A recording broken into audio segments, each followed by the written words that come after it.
ورحمة الله تعالى وبركاته.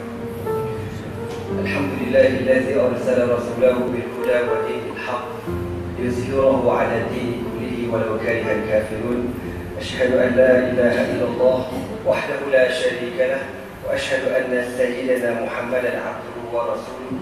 اللهم صل وسلم وبارك على سيدنا محمد وعلى آله وأصحابه أجمعين. أما بعد. Alhamdulillah, bersyukur kita kepada Allah Subhanahu wa Ta'ala kerana dengan taufik dan hidayahnya dapat sama-sama kita berkumpul pada pagi ini. Dan insya-Allah pada pagi ini kita akan mengulang kaji kembali sejarah perjuangan Nabi Muhammad sallallahu alaihi wasallam bermula fasa Makki di Makkah, kemudian Al-Madani, kemudian disambung oleh 4 orang Al-Khulafa Ar-Rashidun, ya khalifah yang 4 radhiyallahu ta'ala anhum ajma'in. Jadi pada pagi ini saya cerita secara santai-santai, ya, taklah heavy sangat. Saya pun saja mengantuk ni. Tadi lepas subuh kan, terus sambung kat sini, rehat sekejap, sambung kat sini. Muslimin muslimat yang dirahmati Allah sekalian,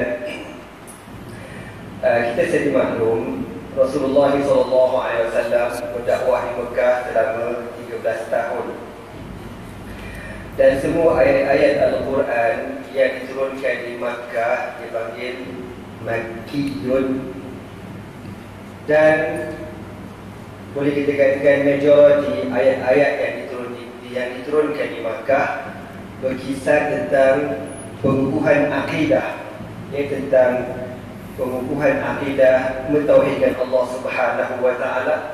Sebagai contoh surah Qul Huwallahu Ahad. Mungkin kita biasa baca surah ni, tapi mungkin kita tak tahu kenapa diturunkan surah Al-Ikhlas. Diturunkan surah Al-Ikhlas apabila orang kafir bertanya kepada Nabi, "Kaifa rabbukum ya Muhammad?" Tuhan kau ni macam mana Muhammad? Tuhan kau ni macam mana rupanya? Tuhan kau ni ada berapa? Maka Allah Ta'ala turunkan ayat Qul Huwallahu Ahad, Allahus Samad, lam yalid wa lam yulad wa lam yakul lahu kufuwan ahad. Maka ayat ataupun surah Al-Ikhlas ini dikatakan apa?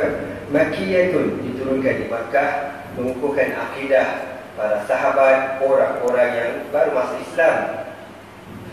Begitu juga sebagai contoh surah Al-Kafirun yang biasa kita baca. Mungkin ada orang tahu sebab nuzul dia, mungkin ada orang tak tahu sebab nuzul dia. Sebab turun Al-Kafirun apabila orang kafir Mekah ni, diorang dah letih berhadapan dengan Nabi.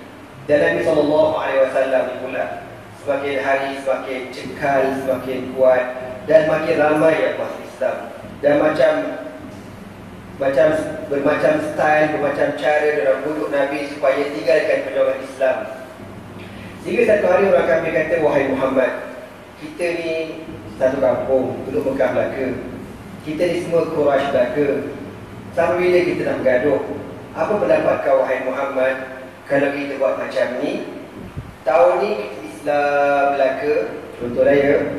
Jadi bila time raya haji, kita pergi Mekah ke, ataupun kita sembahyang raya dekat Masjidil Haram ke. Tahun depan kita kafir belaka. Tahun depan kalau hari tiba Bali, kita pergi Batu Cave ramai-ramai." Contoh macam itu. Win-win situation lah, sama-sama lah kan. Aku raikan agama kau, kau raikan agama aku. Kita kan, orang panggil apa, serumpun, satu bangsa. Kita kan masyarakat majmuk. Itulah, dia cuba nak meliberalkan Nabi SAW. Maka Nabi tak tahu nak bagi jawapan macam mana. Allah pun turunkan surah Qul ya ayyuhal kafirun la a'budu ma ta'budun. Aku takkan sembah apa yang kau sembah. Wala antum abiduna ma, dan korang takkan sembah apa yang aku sembah. Wala ana abidum ma abadtum wala antum abiduna ma a'bud. Diulang sekali lagi benda yang sama. Dan akhir Allah kata apa? Lakum dinukum waliyadin. Agama kau, agamaku, agamaku. Aku takkan masuk agama korang, dan aku pun tak pernah paksa korang masuk agama. Dia panggil apa tu? Makkiyah tu, diturunkan di Mekah. Maka peringkat ni peringkat dakwah. Belum ada hukum hakam, tak ada lagi tuan-tuan. Hukum hakam, sembahyang, puasa, tak ada lagi. Kemudian sebagai contoh lagi ayat-ayat yang berkaitan dengan janji syurga dan neraka. Dalam Al-Quran kan banyak cerita pasal syurga neraka kan. Contoh Allah Ta'ala kata, contoh dalam surah Yasin, Allah kata apa? Inna ashabal jannati al-yawma fi syughulin fakihun hum wa azwajuhum fi zilalin 'ala al-ara'iki muttaki'un lahum fiha azwajun lahum fiha fakihatun wa azwajun mutahharun. Aku tak ingat surah Yasin, tak apa juga. Jadi ayat tentang syurga, enjoy, seronok, tentang adanya neraka, azab siksaan, semua turun dekat mana? Turun dekat Mekah. Mengukuhkan akidah tentang adanya azab kubur diturunkan dekat mana? Dekat Mekah. Itu peringkat awal-awal dakwah Nabi SAW. Kemudian Allah Ta'ala juga turunkan di Mekah ni ayat-ayat berkaitan dengan motivasi kepada Nabi SAW, cabaran yang terpaksa Nabi hadapi. Maka Allah Ta'ala ungkit kisah lama supaya Nabi faham perjuangan ini susah. Maka Allah kata apa? Alam tara kaifa fa'ala rabbuka bi'ad iram dhatil 'imad allati lam yukhlaq mithluha fil bilad wa thamud alladhina jabu as-sakhra bil wad wa fir'auna dhil awtad alladhina taghaw fil bilad fa aktharu fiha al-fasad fa sabba 'alayhim rabbuka sawta 'adab. Ya. Ini Allah Ta'ala ungkit cerita lama, memberi motivasi kepada Nabi. Allah kata apa? Wahai Muhammad, cerita dekat orang kafir Quraisy. Alam tara kaifa fa'ala rabbuka bi'ad. Kau tak nampak ke apa yang Allah Ta'ala buat kepada kaum 'Ad, kaum Iram? Dia mempunyai bangunan-bangunan yang tinggi, Iram dhatil 'imad allati lam yukhlaq mithluha fil bilad, yang tak pernah orang cipta sebelum pada zaman diorang dan selepas pada zaman diorang, tuan-tuan semua. Tak ada orang boleh cipta macam mana canggihnya kaum 'Ad. Kalau tuan-tuan pernah pergi Jordan, dekat Jordan ada sebuah lokasi yang bernama Aqabah, kalau tak salah anda. Petra. Kalau tuan-tuan pernah pergi Petra ni, di padang pasir, lepas tu di kawasan bukit. Kita masuk kawasan tu kan, kita rasa macam kita masuk dalam alam yang lain. Alam bunian ke apa kan, dia macam tu lah. Sebab apa? Sebab kita masuk kawasan tu, bukit besar bapak ni diukir jadi istana bukit. Subhanallah. Ini dah ribuan tahun. Zaman tu mana ada alat-alat canggih tuan-tuan. Apa benda jentera, jentolak, mana ada. Jentolak adalah, jentolak tak ada lagi. Tapi dia punya canggih, dia boleh buat tiang macam ni tuan-tuan, berkali ganda, licin macam inilah, ukiran macam inilah. Canggih tak canggih kat Petra, Jordan. Kita masuk ke Allah. Kaum dulu ni. Sampai sekarang masih bertahan tuan-tuan, buatan orang dulu. Satu benda yang kita nak puji kaum dulu tuan-tuan, dia buat bangunan bertahan. Sebab apa? Sebab kaum dulu bengong-bengong diorang pun, dia tak pakai rasuah tuan-tuan. Kontraktor dia tak pakai rasuah. Tak macam zaman sekarang kan, buat tak cukup spek berjadah, besok crack sana, crack sini, global sana, global sini. Ada je masalah piping bocor lah, itulah inilah, banyak nak cakap dah kau kan. Habis berjuta-juta, lepas tu kau nak pecah balik, kau nak buat balik, habis berjuta. Orang dulu, sebengong-bengong orang dulu, dia buat kerjaan integriti tuan-tuan. Pergilah tengok Mesir punya piramid, sampai sekarang tak roboh. Nak kawal sebengong-bengong Fir'aun, dia tak makan rasuah tuan-tuan. Sekian dimaklumkan. Jadi Allah Ta'ala ungkit Iram dhatil 'imad, kaum Iram yang mempunyai tiang-tiang yang besar, allati lam yukhlaq mithluha fil bilad, yang tak pernah dicipta oleh mana-mana kaum di zaman tersebut atau zaman sekarang. Zaman sekarang kalau buat, orang tak pelik pasal kau banyak alat canggih-manggih tau. Orang dulu pakai tulang 4 kerat ni dia tarah bukit dengan tulang 4 kerat dia. Bayangkan bukit besar ni tuan-tuan, dia boleh tarah dari lorong macam itu. Hebat Allah. Wa Thamud alladzina jabu as-sakhra bil wad, dan kaum Samud yang diberikan kekuatan memikul batu-batu yang bertantan berat mereka. Berat batu ni bertantan, bawa batu ni buat bangunan. Wa Thamud alladzina jabu as-sakhra bil wa fir'aun zil autad, dan Fir'aun yang mempunyai badan tentera yang amat kuat. Allah ungkit cerita-cerita ni, memberi peringatan kepada kaum Quraisy di zaman Nabi SAW. Nak khabar apa? Kau Quraisy, kau tak nak apa tau. Kau nak balik kau dengan orang zaman dulu, kau letak hidung je tak? Tak ada benda korang ni. Orang dulu lagi kuat, lagi tough, lagi hebat. Tapi aku dah hancurkan semua. Korang jangan lawanlah Muhammad SAW. Jadi ayat-ayat macam ini, motivasi ni tuan-tuan, diturunkan kat mana? Dekat Mekah.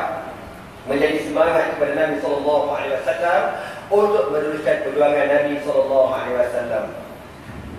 Dan begitulah seterusnya, membuatkan akidah, mengukuhkan akhlak, kisah umat terdahulu tentang syurga neraka dan sebagainya. Selama berapa tahun? 13 tahun. Ya.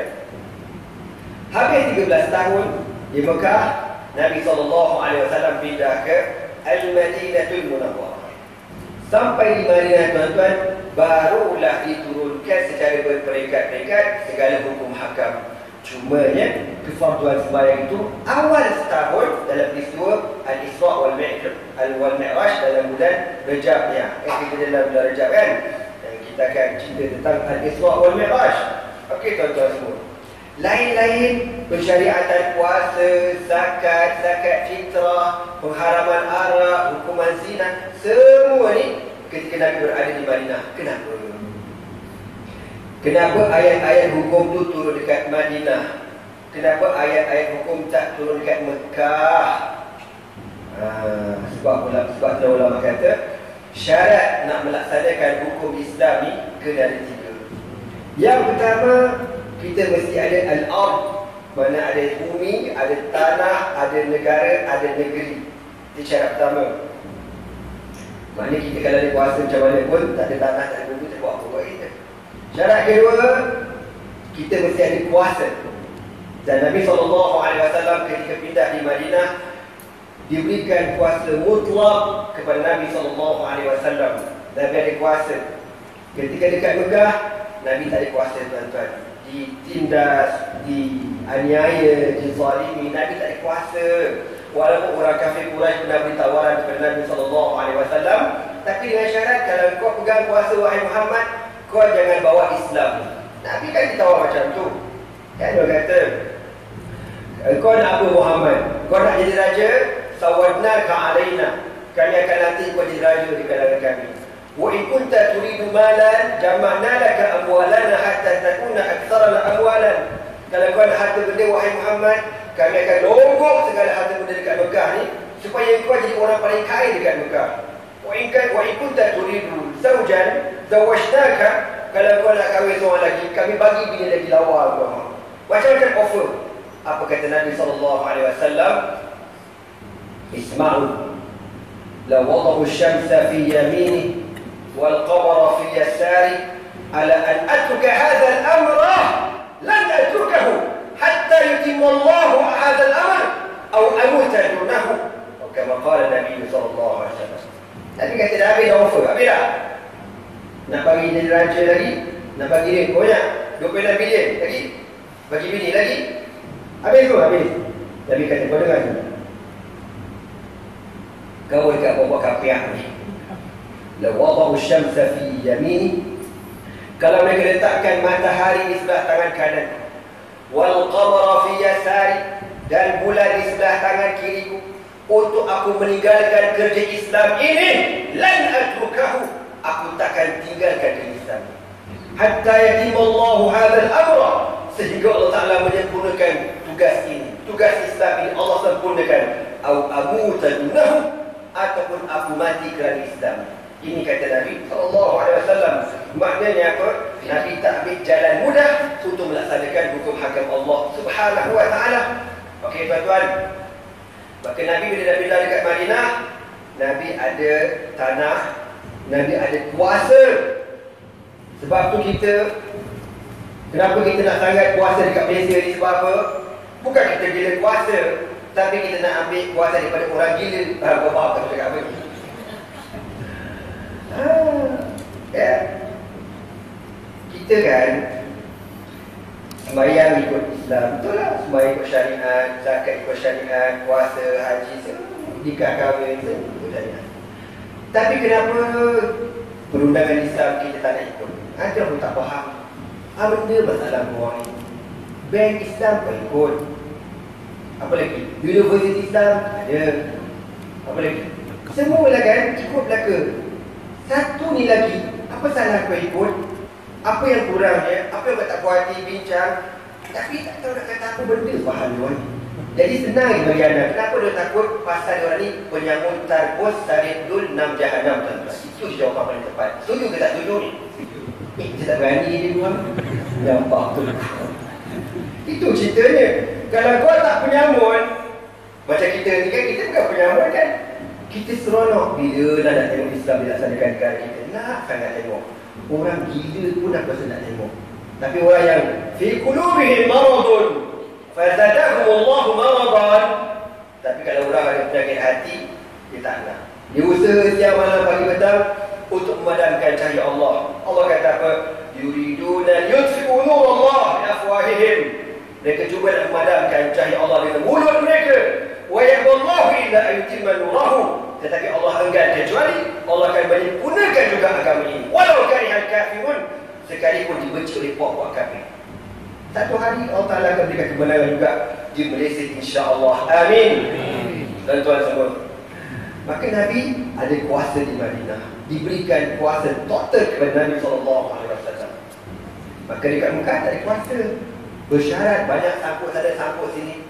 Jadi kita nak kuasa penuh, kita memerintah, kita belakang senang, tak payah pening kepala. Dulu kita ada kawan-kawan tu kan, tak nak sebutlah kawan tu, kau faham lah sendiri. Yang kawan tu dulu macam okey, dululah macam okey. Sekarang macam kipu lah pula. Ini masalah ya. Tu kita ni, kalau kita tak payah panjang-panjang cerita lah, kau faham ayat apa tu? Doa iftitah pun dah cukup dah. Kita kata apa? Inna salati wa nusuki wa mahyaya wa mamati lillahi rabbil alamin. Inna salati sembahyangku, wa nusuki ibadatku, wa mahyaya kehidupanku, wa mamati kematianku. Hanya untuk Allah Ta'ala. Hari-hari kau baca. Tapi lepas sembahyang kau juga lawan hukum Allah. Apa cerita kau ni? Kalau kata munafik kan, kasar pula bunyinya. Tapi lebih kurang macam tu lah. Ya? Okey, tuan-tuan. Maka Nabi ada tanah, ulama kata ada 3 syarat nak laksanakan undang-undang Allah. Ada tanah, ada kuasa dan ada rakyat. Apa pula boleh? Contoh kan, kalau saya ni pindah dekat planet Marikh, tiba-tiba saya nak laksanakan hukum bunuh di planet Marikh. Saya berkuasa dekat planet Marikh, tanah ada, kuasa ada, tapi tak ada rakyat, tuan-tuan. UFO pun dia jarang datang. Kadang-kadang singgah, kadang tak ada. ET pun kadang-kadang tak ada. Tak ada buat apa juga. Dia kena ada rakyat, baru boleh laksanakan undang-undang Allah Subhanahu Wa Ta'ala.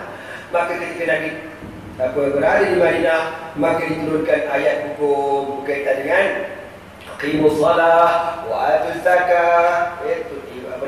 Dirikan sembahyang, tunaikan zakat, wa atimul hajja wal umrata lillah, tunaikan ibadat haji dan umrah. Berkaitan dengan haji apa tu, berkaitan dengan hukum hakam, as-sariq wa as-sariqatu faqta'u aydiyahuma jazaa'an bima kasaba nakala min Allah, Allahu azizul hakim. Berkaitan dengan hukum potong tangan bagi pencuri, diturunkan pula ayat as-zaniyatu waz-zani fajlidu kulla wahidin minhuma mi'ata jaldah. Penzina lelaki, penzina perempuan tidak dapat sebab sebanyak 1 kali sebatan. Innamal khamru wal maisir wal ansab wal azlam rijsun min amal syaitan. Pengharaman arak ila akhiriha. Segala hukum hakam, tuan-tuan, dilaksanakan di Madinah setelah Nabi ada 3 benda. Al-ard, ada tanah. As-saytarah tammah, ada kuasa penuh. Wasyab, dan Nabi ada rakyat. Maka dekat negara kita ni ada tak? Kita kurang 3 benda ni, tuan-tuan. Tak ada belaka. Tanah pun ada, rakyat pun ada, kuasa pun ada. Dan kuasa tetap dekat tangan orang Melayu beragama Islam. Tapi masalahnya, Melayu tu tak berapa nak ikut Islam, tuan-tuan. Maka kita perlu gantikan kepada orang Melayu yang lebih nakkan kepada Islam. Faham ke tidak tu? Jadi macam yang kita tengok ni. Okey, tuan-tuan semua. Maka Rasulullah SAW hanya dalam tempoh 10 tahun dilaksanakan segala hukum hakam Allah Subhanahu Wa Ta'ala. 10 tahun je, tuan-tuan. Nabi tak perlu kepada teknologi canggih-canggih untuk melaksanakan Islam. Dulu ada ingat masa ura-ura pelaksanaan sebat, Kita bukan nak buat hudud lagi pun. Taksir. Kan? Oh, kecoh macam-macam. Susah lagi lah. Kau tahu tak yang disebat orang dekat Sungai Buloh tu macam mana? Sekali disebat kau tak bersepai bontot kau tu. Itu dia. 5 kali sebat, orang yang sebat tu tuan-tuan takkan boleh tidur balik. Tidur terlentang. Dia akan tidur menyarap sebulan tuan-tuan. Barai bontot ni betul tak? Itu zalim, Islam tak ajar. Yang saya boleh, yang zalim tu kau ikut. Geram dulu aku. Kata bodoh hang kasar pula. Memang bodoh pun make buat biji. Itu kalau kena 5 bang, kena 10, kena 20. Tak kena puasi orang betul-betul. Itu kan zalim. Tapi yang zalim tu kau ikut. Yang Islam ajar macam mana? Kalau kita baca dalam fiqah, ulama sampai detailkan rotan tu tak? Rotan tu jangan terlalu kering. Kalau kering sangat, dia tak sakit. Dia kosong. Jangan pula terlalu basah. Rotan tu, baru kau petik dekat hutan, kau terus sebat orang. Tu tak boleh pasal dalam tu ada air. Dia berat. Dia perit kalau kena. Ulama kata antara basah dan kering. Payah Ustaz. Payah datang apa ni? Semua orang pengalaman cari, dia tahulah. Oh, benda yang payah-payah yang habis bilion-bilion kau boleh buat. Nak cari kotak sebatan kau tak boleh buat. Kenapa awak tahu? Contoh tuan-tuan. Saya ni mengantuk saja tuan-tuan. Okey. Jadi kan, Islam ajar sama macam tu. Rotan tu didetailkan. Lepas tu pukul tu pula biar diratakan. Kalau 40 kali sebatan, 80 kali sebatan, 100 kali sebatan, jangan pukul tempat yang sama. Pukul dekat kaki dulu, betis dulu. Contoh 10 betis, 10 peha, 10 punggung, 10 belakang. Turun balik, betis, peha, punggung, belakang. Gitu. Lepas tu kan, ini dia punya hayu ni bang.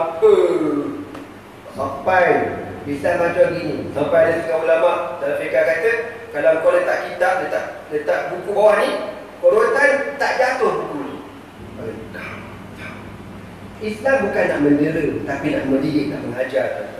Tapi itulah, yang adil tu ditolak, yang zalim diambil. Tak zalim nama kita ni, memang confirm zalim lah. Okey tuan-tuan. Maka Nabi SAW dalam tempoh 10 tahun settle. Tak payah fikir-fikir panjang, tak payah pening-pening kepala kita ni. Baru RUU 355. Hara parlimen kau tak. Macam kiamat. Kalau yang lawan tu kafir lantak kau kau kafir. Masalah yang Melayu pun lawan juga aku tak faham. Kan? Akhirnya tuan-tuan kita minta supaya Allah Ta'ala buka pintu hati ahli parlimen yang beragama Islam supaya menerima berlaku hukum mahkamah Allah Ta'ala ni. Kita nak doa lebih-lebih tak baik pula kan? Kita doa dengan kebaikan kepada negeri insya-Allah. Amin. Tuan-tuan semua, begitulah perjuangan Nabi. Susah di Mekah. Bila pindah dekat Madinah, kau ingat senang apa? Oh senang lah Ustaz, Nabi dah menang. Banyaklah senang kau. Rupa-rupanya bila Nabi pindah dekat Madinah, lagi susah rupanya. Lagi susah. Sebab tu kita tak menang tau. Tak menang tak banyak kerja. Dah menang, buat tengok kerja lagi. Ujul lah buat kerja. Letih. Sungguh dah kata. Lepas tu kita tak menang. Bukan kita tak nak menang. Kita nak menang. Kau faham tak cakap apa ni? Tapi bila dah menang, nak mengisi kemenangan tu susah tuan-tuan. Letih. Bukan boleh mamai. Sebab tu anak doa, kita doakan kawan-kawan kita ni diberikan kekuatan oleh Allah Subhanahu Wa Taala. Tuan-tuan tengok beza Nabi dekat Mekah dan Madinah. Dekat Mekah, betul, Nabi kena buli, kena daging, sahabat kena tangkap, kena duit betul, tapi tak berlaku peperangan. Pindah di dekat Madinah, lebih 20 peperangan dalam tempoh 10 tahun. Itu Al-Ghazwa dengan Sariyah. Pegang. Tak ada, orang kata rehat tu tak berapa bulan, perang lagi. Habis tak rehat ni bila Ustaz? Lah, rehat ni masuk dalam kubur lah bang. Masuk dalam kubur, barulah malaikat kata apa? Naumatal arus. Tidurlah engkau sebagaimana tidurnya pengantin baru. Itulah tidur ni tak. Kita ni kalau orang Jawa kata tak ada kerja lain. Ngorok, ngopol, ngencrek. Itulah kerja kau kan. Tahu mana apa tuan-tuan? Ngorok tu tidurlah. Ngopol tu kecil, ngencrek tu tak, aku tak tahu. Jadi tuan-tuan semua, rupa-rupanya bila dah menang, makin berat tanggungjawab Nabi. Peperangan demi peperangan. sehinggalah direkaskan cerita sampai tahun 7 Hijri, Nabi SAW mula menghantar surat dakwah kepada seluruh raja-raja di pelosok negara masa itu, mengajak mereka masuk Islam.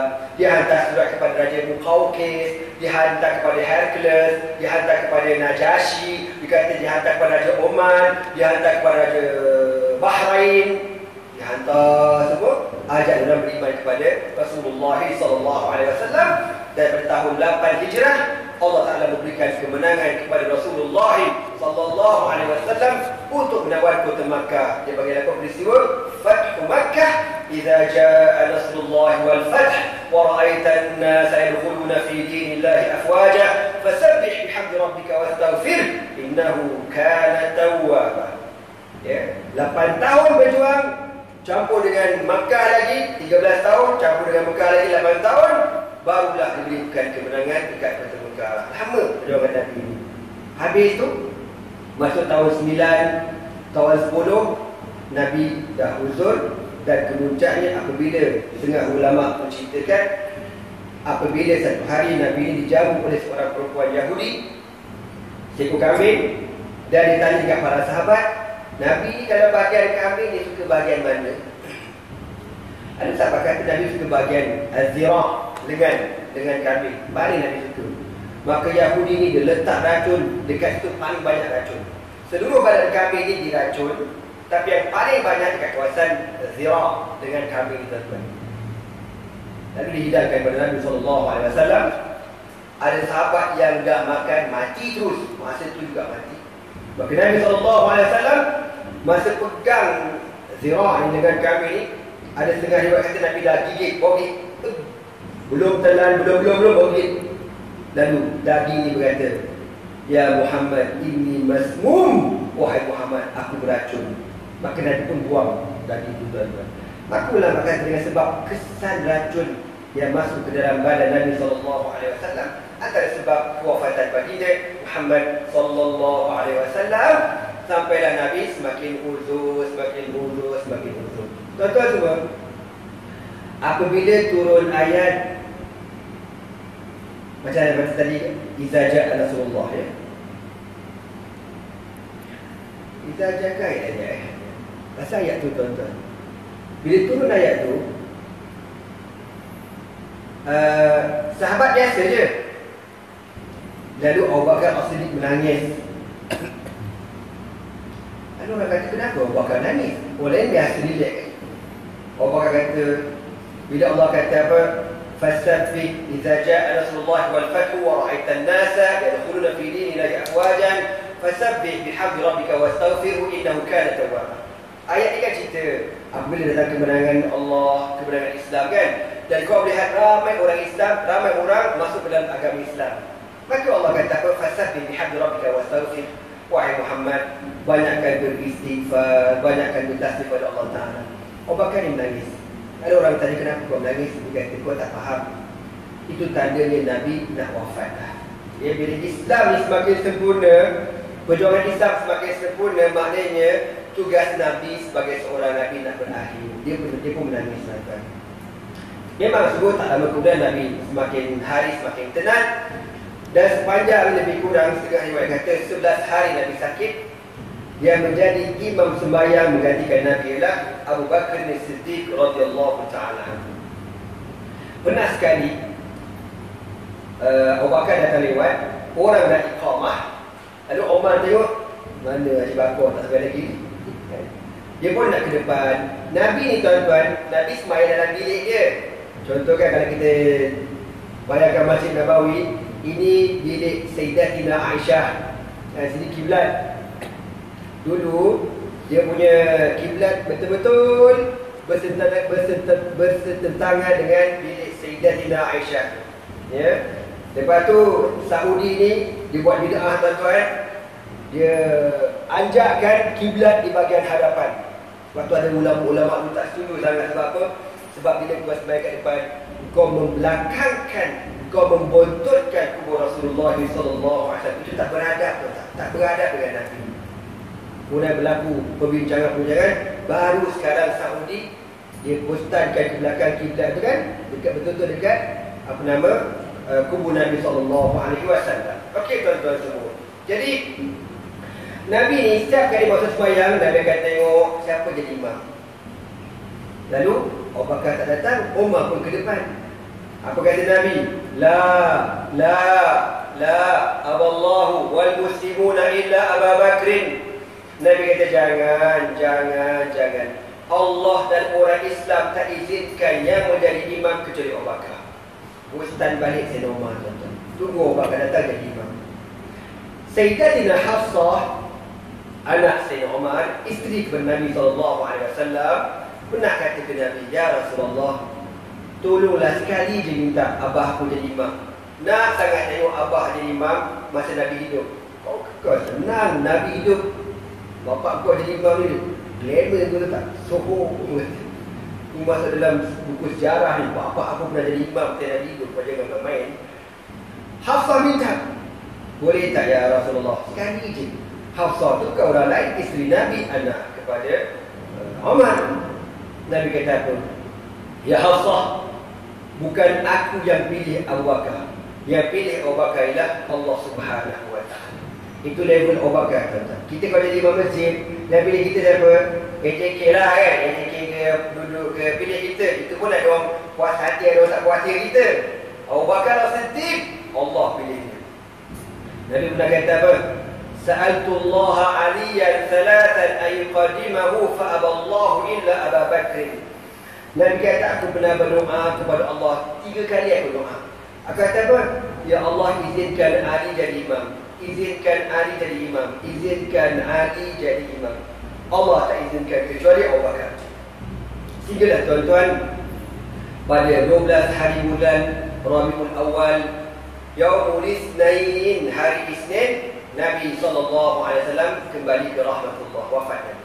Yang Nabi punya wafat, tuan-tuan, sama sebiji dengan kelahiran Nabi. Ataupun kelahiran Nabi ni ada khilaf ulama kan. Ada kata 9 Rabiul Awal, ada kata 12 Rabiul Awal, hari Isnin. Dan Nabi SAW berhijrah sampai ke Madinah juga pada 12 Rabiul Awal. Jadi 12 Rabiul Awal ni ada 3 sejarahnya.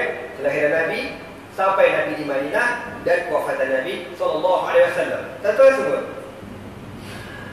masa Nabi wafat, Sayyidina Abu Bakar tak ada dalam kawasan Masjid Nabawi lah. Sayyidina Abu Bakar ada sibuk ada urusan kat luar. Sekejap dia tersebar berita Nabi dah wafat. Orang yang paling emosi masa Nabi wafat siapa dia? Sayyidina Umar Al-Khattab kan. Sayyidina Umar ni dia tengok orang kata apa dia? Nabi dah wafat, Nabi dah wafat. Dia pun cabut pedang dia, kata apa? Siapa cakap Muhammad mati, aku tetap kepada dia. Oh, Umar dia tak cakap banyak, dia dah smack down terus selesai. Kau cakap Muhammad mati, aku tetap kepada engkau. Muhammad tak mati. Habis itu Muhammad naik ke langit, menerima tawaran daripada Allah. Musa akan turun, Muhammad akan turun balik. Dan Umar dah emosi, tuan-tuan. Gitu orang pun tak panik. Dia kata dah mati dah ni, dah mati. Kau diam, tak mati lagi, kau cakap. Tengah kejo-kejo, tuan-tuan, datang Sayyidina Abu Bakar As-Siddiq. Abu Bakar bagi salam kat bilik Sayyidatina Aisyah, minta izin masuk. Dia pun tengok muka Nabi. Dia kata apa? Tibta hayyan wa mayitan ya Rasulullah. Betapa cantiknya wajah kau. Masa kau hidup pun cantik, masa kau mati pun cantik ya Rasulullah. Diciumnya wajah Nabi SAW. Dah tenang, dah relax. Abu Bakar pun keluar dari bilik Sayyidatina Aisyah. Keluar, Umar masih duduk bebe lagi. Siapa cakap Muhammad mati? Aku tak kepada. Kau nampak tak pedang aku ni? Abu Bakar kata, Haji, bahasa mudah lah ya. Haji Umar dia cool. Dengar aku cakap, tak ada, cool tak ada kat sini. Nabi dah wafat. Tak, kau pun tetap takut saya. Tuan-tuan tengah kejo-kejo tu, Umar ni dia emosi sangat-sangat. Sayyidina Abu Bakar, kalau tuan-tuan baca karakter dia orang cool, dan dia sayang sangat ke Nabi. Sayang sangat. Orang yang paling sayang dengan Nabi Abu Bakar lah. Kalau tak, dia tidak terpilih menemani Nabi pada peristiwa hijrah. Allah pilih dia, tuan-tuan. Bukan sembarangan punya manusia ni. Umar karakternya garang, tapi kalau dia emosi, subhanallah. Lalu Umar pun kata, Muhammad tak mati. Abu Bakar pun pergi kat sebelah sana, jauh sikit. Apa kata Sayyidina Abu Bakar As-Siddiq? Man kana ya'budu Muhammadan fa inna Muhammadan qad mat. Wa man kana ya'budu Allah fa inna Allah hayyun la yamut. Wa ma Muhammadun illa rasulun qad khalat min qablihi rusul. Afa in mata aw qutila anqalabtum ala aqabikum. Wa man yanqalib ala aqibayhi fala yadur Allah shay'an wa sayajzillahu asy-syakirin. Apa kata Sayyidina Abu Bakar As-Siddiq radhiyallahu ta'ala? Barang siapa yang menyembah Muhammad, sesungguhnya Muhammad dah wafat. Dan barang siapa yang menyembah Allah, sesungguhnya Allah Ta'ala hayyun la yamut, hidup selama-lamanya tidak akan mati. Wa ma Muhammadun illa rasul, tidak lain dan tidak bukan Muhammad kecuali seorang nabi dan rasul. Illa rasulun qad khalat min qablihi rusul. Sebelum daripada Muhammad dah ada rasul yang lain. Muhammad ganti sampai kepada giliran Nabi Muhammad sallallahu alaihi wasallam. Afa in mata, adakah dengan sebab Muhammad tu mati, wafat, inqalabtum ala aqabikum, korang sanggup meninggalkan perjuangan ini, korang sanggup jadi murtad balik semula? Bila Abu Bakar baca ayat itu, tuan-tuan, Umar yang tengah bimbing ni terdiam. Umar kata seakan-akan ayat itu baru turun masa itu, seakan-akan, padahal ayat itu dah lama dah turun. Tapi Sayyidina Abu Bakar bercakap pada realiti dan topik yang kini pada hari itu, tuan-tuan. Ini bakal orang pun tinggalkan Sayyidina Umar bimbing seorang, dia rapat dengan Sayyidina Abu Bakar. Okey, tuan-tuan, dah reda, dah tenang, confirm Nabi dah wafat. Maka ketika itulah ada 4 orang sahabat yang menyelenggarakan jenazah Nabi SAW. Sayyidina Ali bin Abi Thalib, Al-Abbas kalau tak salah anak, seorang pembantu Nabi bernama Qusam, dan seorang lagi saya lupa. 4 orang ni memandikan jenazah Nabi. Mandi dalam keadaan dia buat tirai ini, diorang tak tengok langsung badan Nabi, hanya tangan saja, gosok, tekan, gosok, siram air itu. Tak tengok langsung jasad Nabi kerana menghormati Nabi SAW. Tengah-tengah sahabat ni sedang jenazah, beberapa meter daripada Masjid Nabawi berlaku pertemuan antara orang-orang Al-Ansar, orang-orang Madinah. Dia bincang siapa yang layak jadi khalifah. Kita nak lantik ganti Nabi ni. Lalu orang Al-Ansar kata, confirm kita lah orangnya. Ya, sebab kita ni orang yang menyambut kedatangan Nabi ke Madinah. Nabi datang daripada Mekah, kosong, tak ada apa-apa. Kita sponsor, kita bagi tempat, kita support, kita belakang. Betul. Kalau ikut hukum zahir, orang Ansar yang paling layak menggantikan tempat Nabi SAW. Dan mereka dah pakat nak lantik seorang sahabat bernama Sayyidina Sa'ad bin Ubadah radhiyallahu ta'ala anhu. Abu Bakar As-Siddiq dengar berita tu. Diorang tengah meeting, kenapa tak ada orang? Jom kita pergi. Abu Bakar, Omar, Osman dan beberapa orang sahabat lagi pergi dekat tempat meeting itu, dekat Saqifah Bani Sa'idah. Orang pergi Madinah tahulah tempat ni. Ya, dekat dengan Masjid Nabawi. Boleh dia dalam, sekarang ni dekat dalam macam kebun. Betul-betul seperti Masjid Nabawi. Itu Saqifah Bani Sa'idah kat situ. Abu Bakar berkata, ya ma'syaral ansar, wahai orang Ansar, aku dengar korang ni bincang nak lantik khalifah. Kenapa tak ajak aku sekali bincang? Aku pun nak tahu juga. Lalu orang Ansar kata, oh sorry lah, kita orang bukan tak nak jemput, tapi kita rasa memang kita layak lah ganti Nabi.